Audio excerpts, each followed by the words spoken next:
Hello. Hi. Hi, everyone.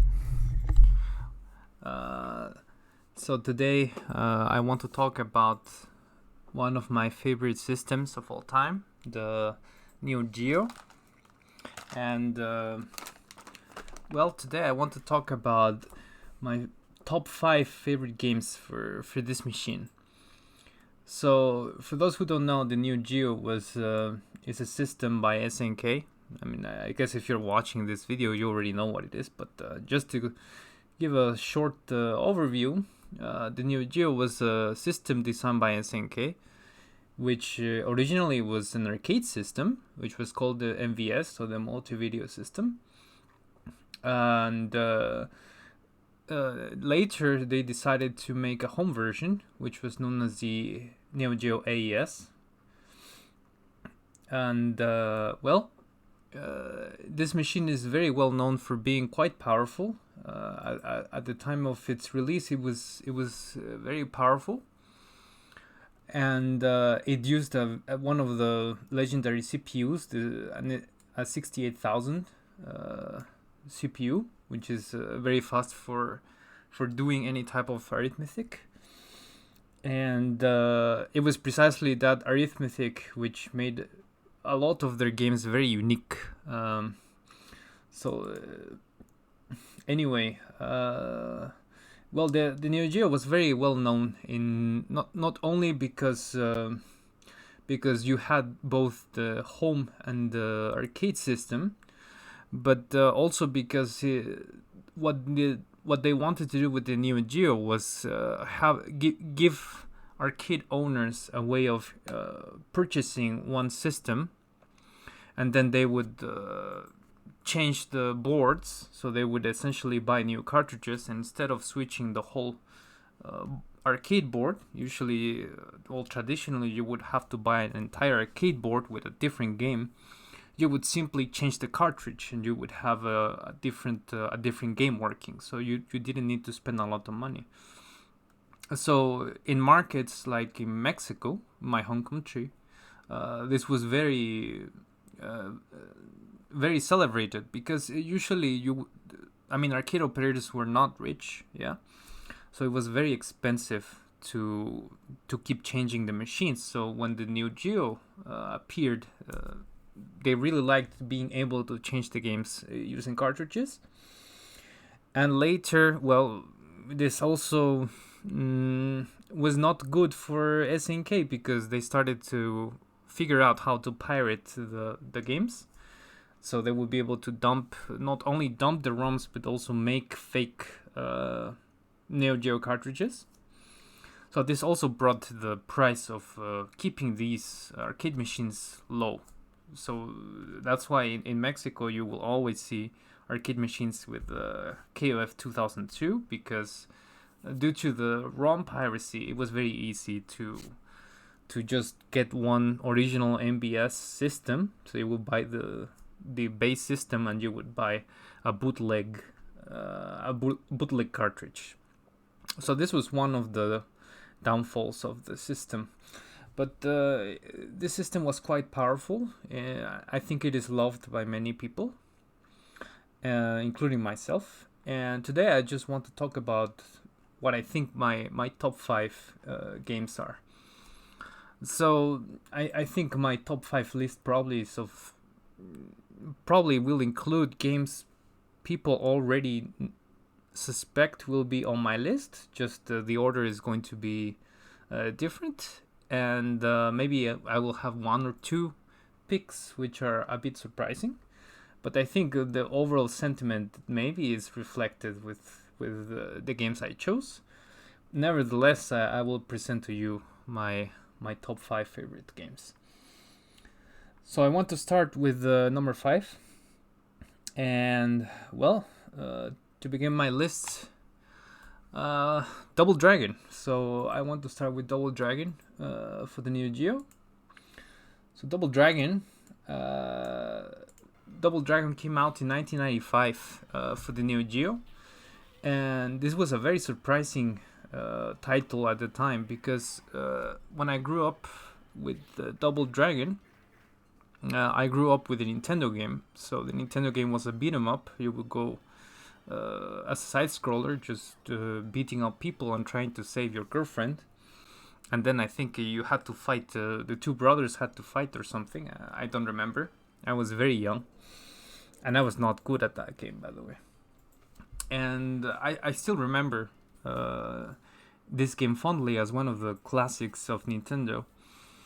And I remember that at the time I was also starting to get interested in fighting games. I started with Street Fighter 2, and then I moved on to Fatal Fury 1 and Art of Fighting 1.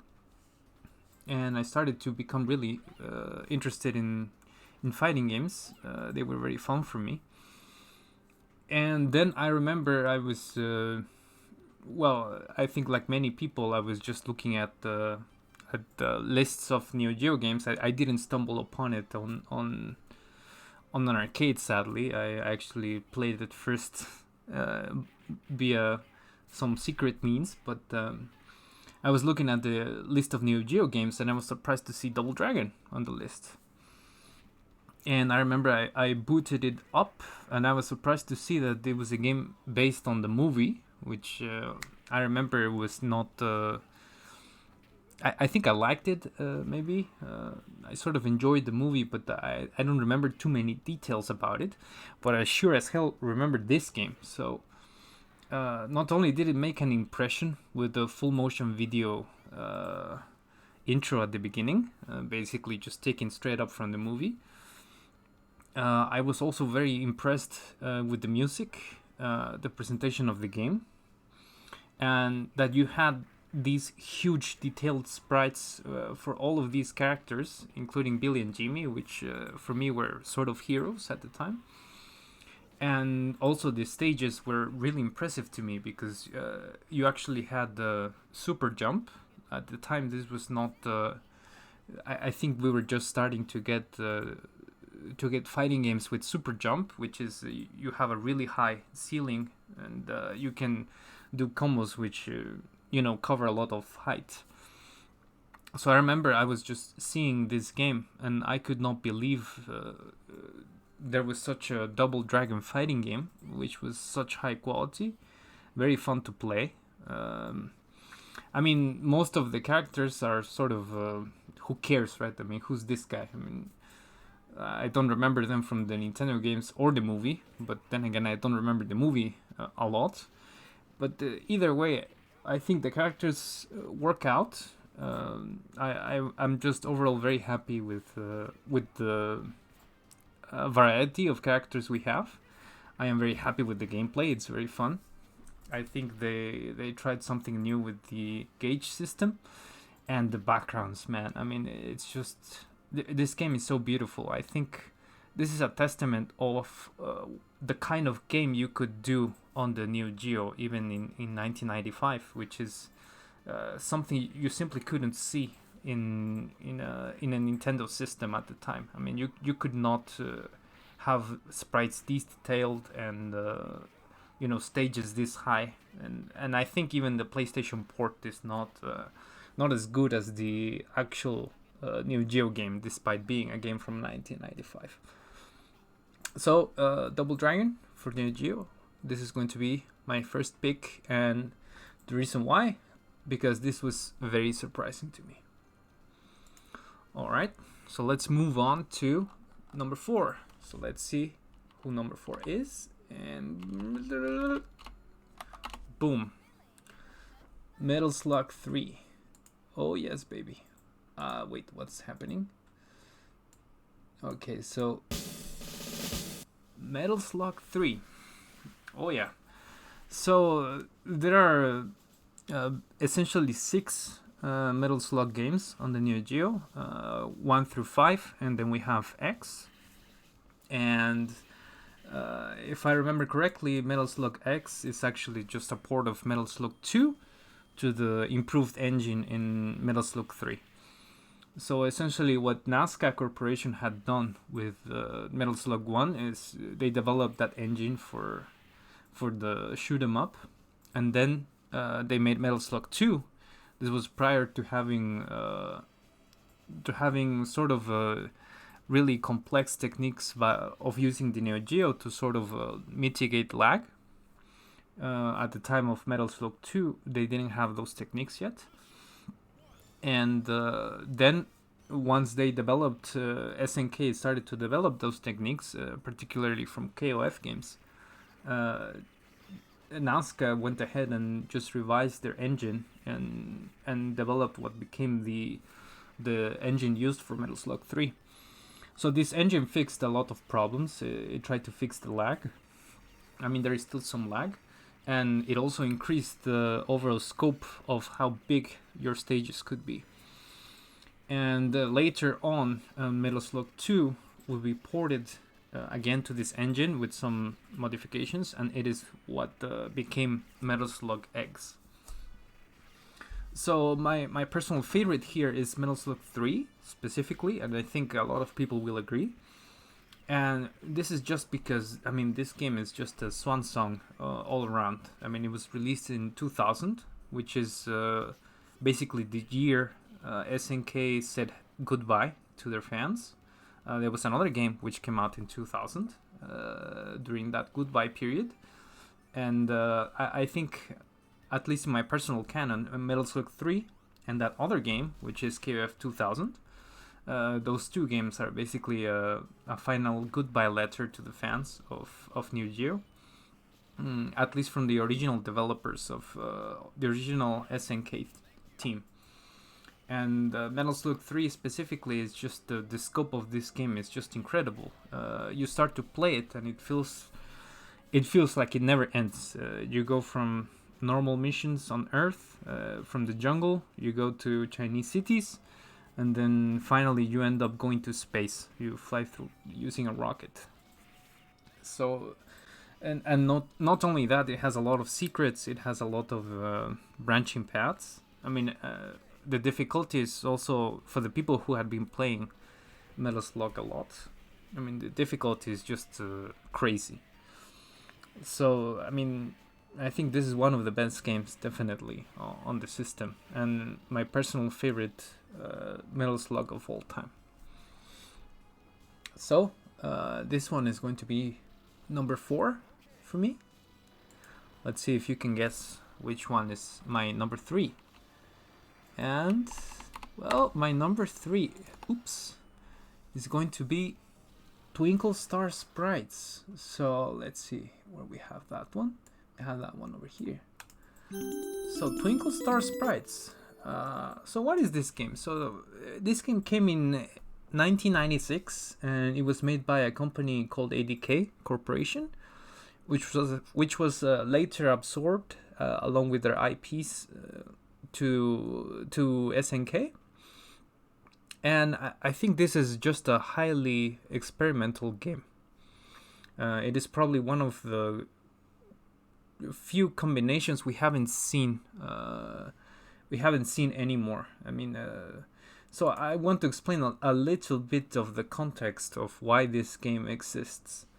So, according to some interviews I have read online about people who used to play in game centers in Japan, during the huge boom of arcade games, you basically had a single genre which was dominating all of arcades, which was the fighting games. When Street Fighter 2 came out, everyone was crazy for that game and they wanted to compete.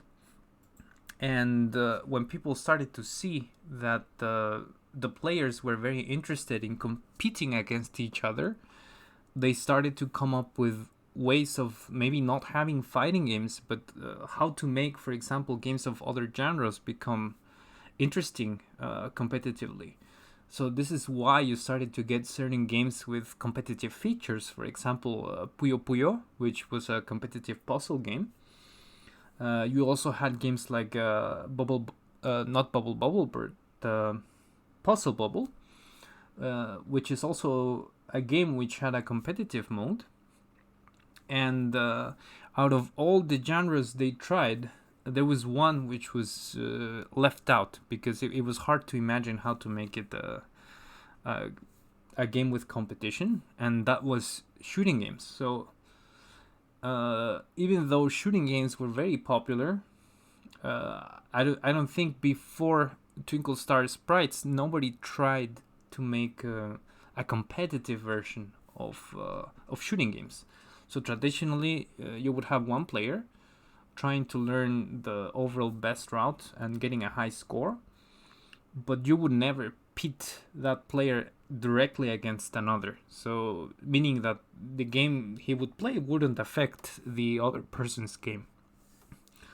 So Twinkle Star Sprites is a very interesting and unique game where you actually have a shooting game, which is supposed to be a competition. So it is actually 1 versus 1.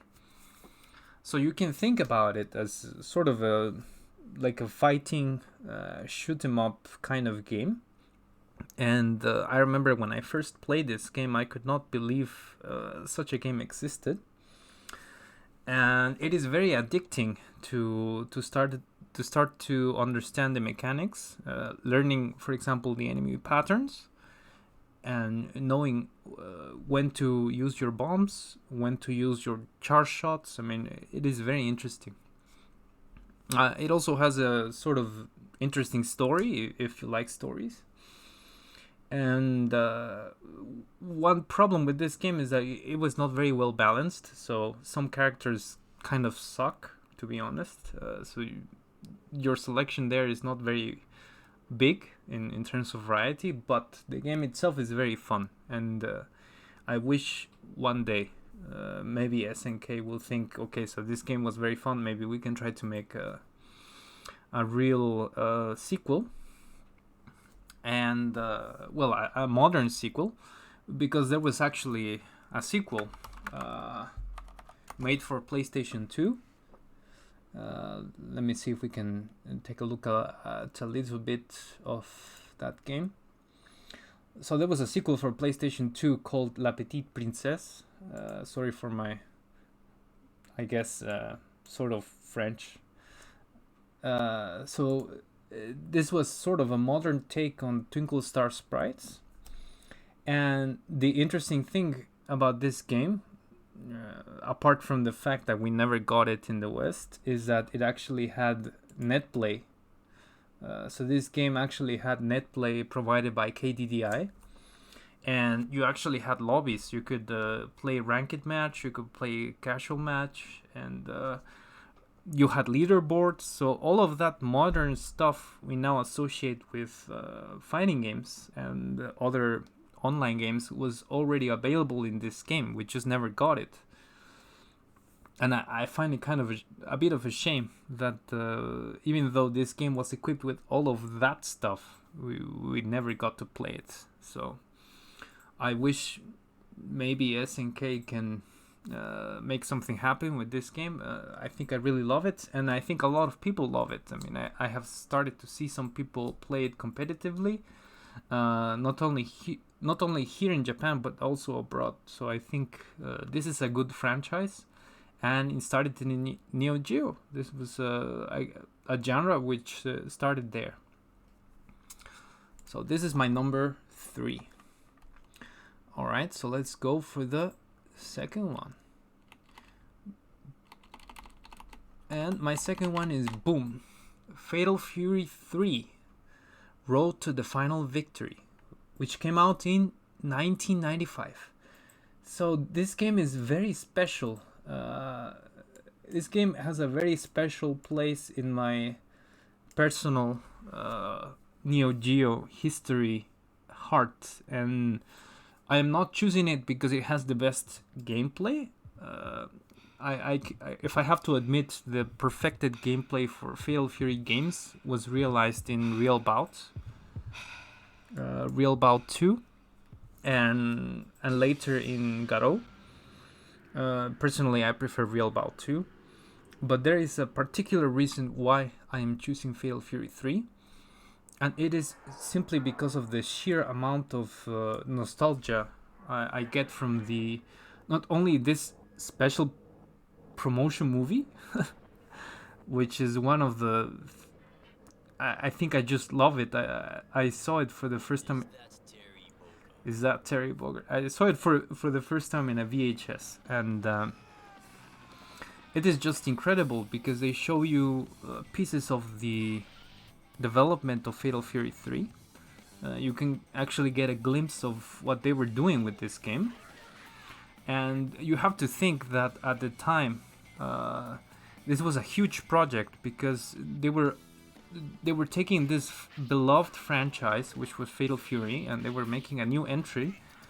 But what they wanted to do was make all of the assets all over again. So this was not, for example, like in KOF 94, from 94 to 95, where they were improving the sprites they already had.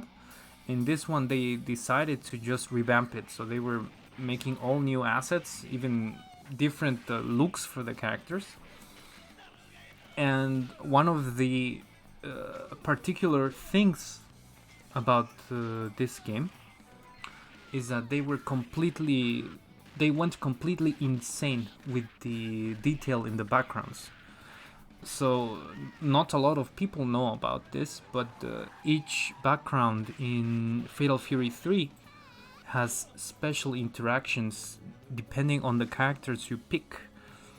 So if you pick a certain combination of characters, for example Terry in the beach stage versus Blue Mary, if I recall correctly, maybe it is not Blue Mary necessarily, I don't recall the details, but Terry himself in that beach stage will have certain modifiers where certain objects will start to appear in the stage at different stages of time, like his pet monkey, and also I think his radio. And when those objects appear, the way the background moves, and I mean the actual background, like the water and the interaction with all the objects in there, actually starts to change. And what I'm trying to say here is all these interactions are actually, not all of them are known. There are a lot of Easter eggs and stage interactions which are not known. And this is to the point where I have asked people who have analyzed stages from SNK games for decades. There is one such expert where I asked him, okay, so what is the difficulty with Fatal Fury 3 stages? And he told me the problem is that we simply don't know all of the variants there are in terms of the movement of the objects and the relationships there are between the characters. And he was telling me that the problem is that the movement in the backgrounds are so minute and so hard to distinguish for a human that he doubts that anybody could, from observation, simply recreate the level of detail which was done in those backgrounds. So Fatal Fury 3 is just one really special game where somehow they really poured a lot of amazing detail, which is not known by a lot of people. So I think this game is just really fantastic. It is one of the games which started the overall trend for the modern SNK games, which was pushing for more. So they wanted to push for better graphics. They wanted to push for better backgrounds. And all of that attention to detail carried over to their next game. So all of those beautiful backgrounds that people love from King of Fighters and from Metal Slug and other franchises in the future essentially had their techniques, not only for using the hardware but also in the detail side. They were all in a certain way inspired by the work which was done in Fatal Fury 3. So I think this is why, despite not being my favorite in terms of gameplay, I have to pick Fatal Fury 3 for my number 2. And then, number 1, King of Fighters 96. So King of Fighters 96. Why am I picking King of Fighters 96 out of all the King of Fighters? Well, let me see. I think I don't have it here. Let me just play that video. So why King of Fighters 96 out of all the possible King of Fighters games? So there is one special thing about 96, at least for me, which is that King of Fighters 96 is the basis of all modern KOF titles. So when they underwent the change between 95 and 96, they really nailed what would be the basic overall gameplay structure. So they started to experiment with having a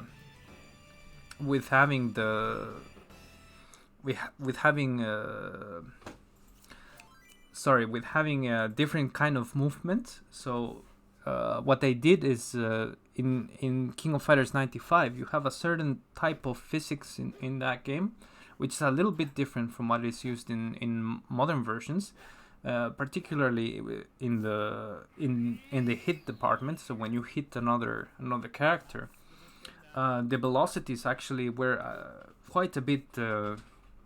I would describe them as a bit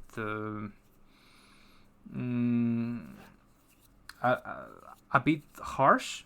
They were not very smooth, and I can elaborate on that in a separate video.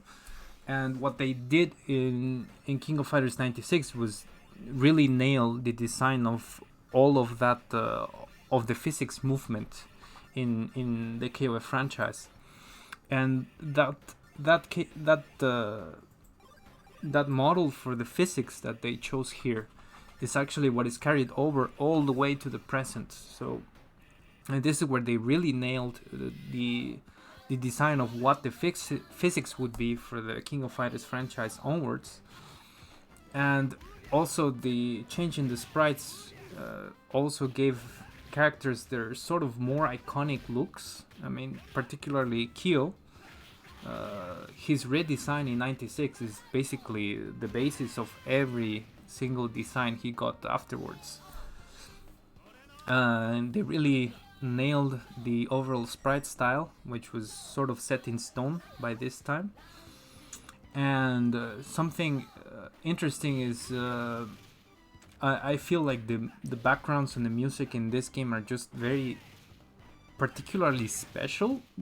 I don't know how to describe it, but they were sort of going for the... I felt like a more classic vibe. Classy vibe.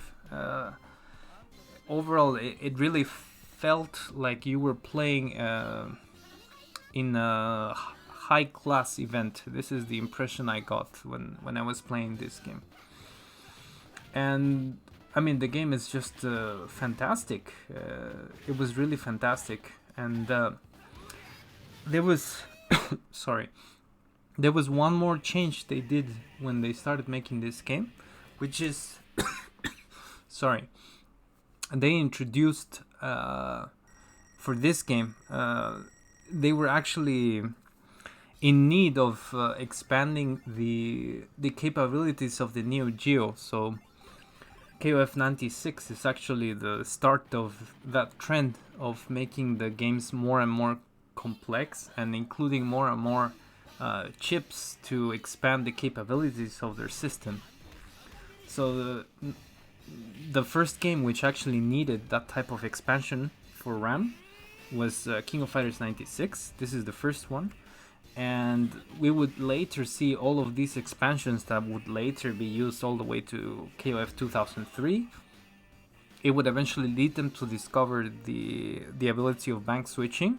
How to streamline the bank switching for the games and eventually make the Giga Power line of NeoGeo games around the late 90s.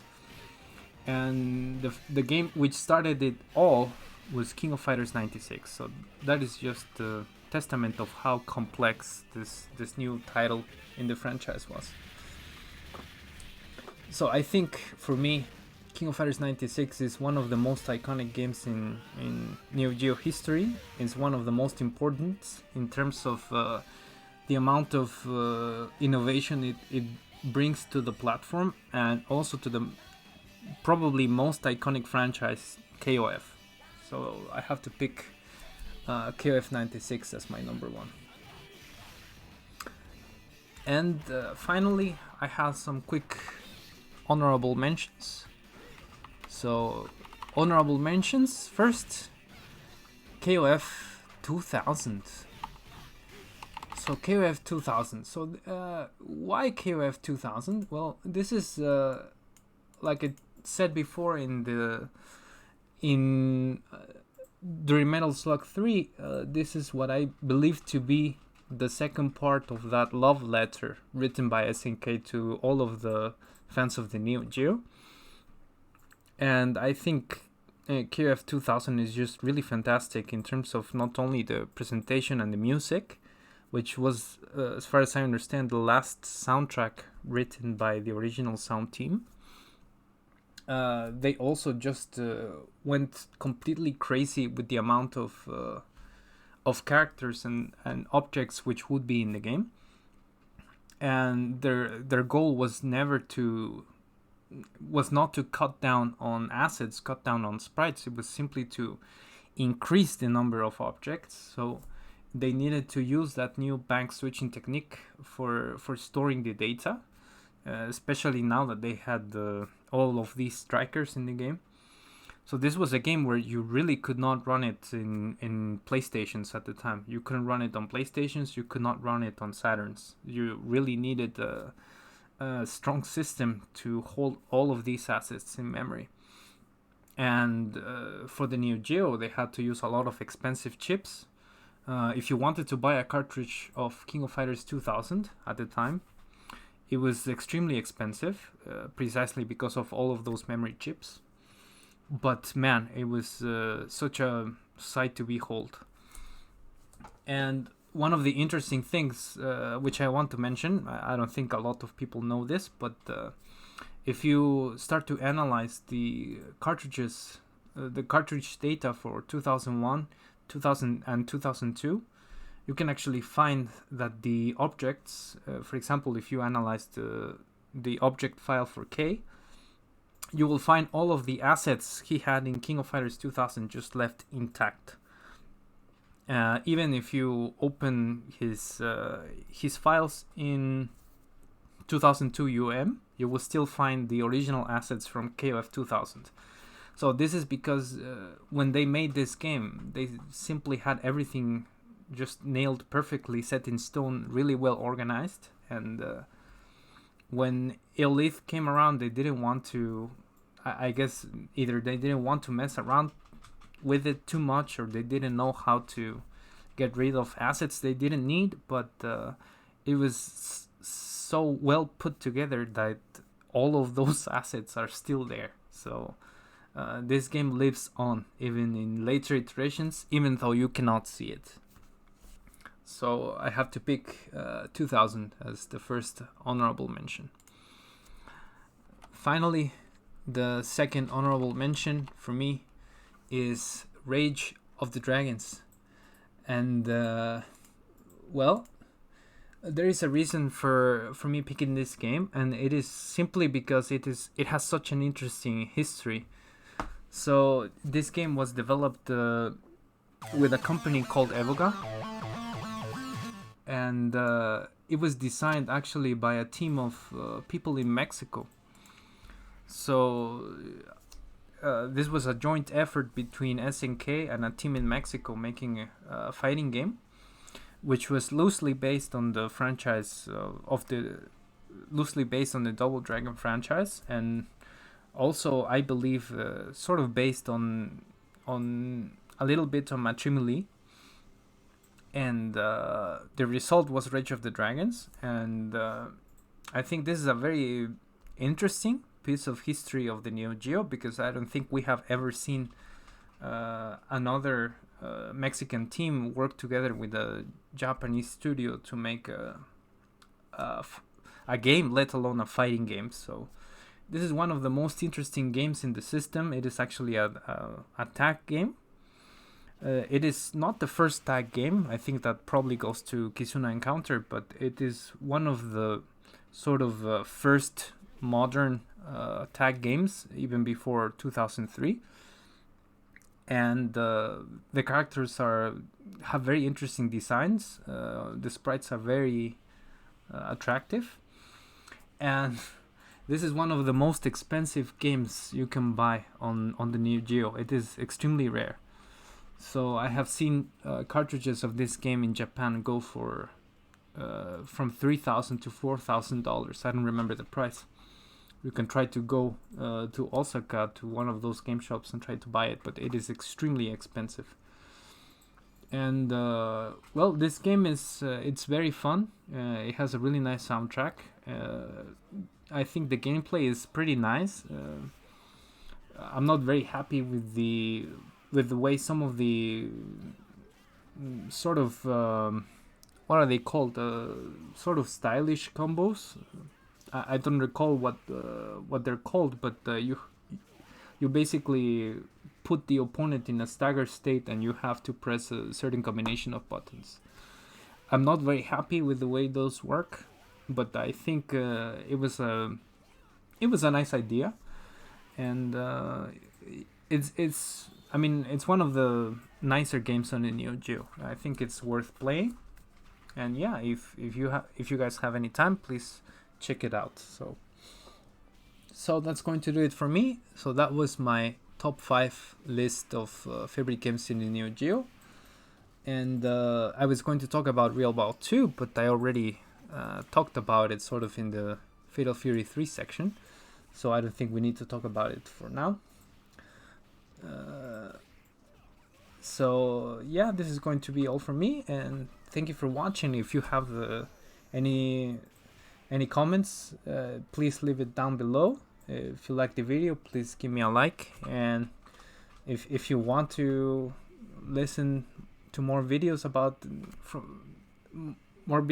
NeoGeo and other kinds of stuff about Japan or random things, just subscribe to me, and yeah, I'll see you in the next video. Bye.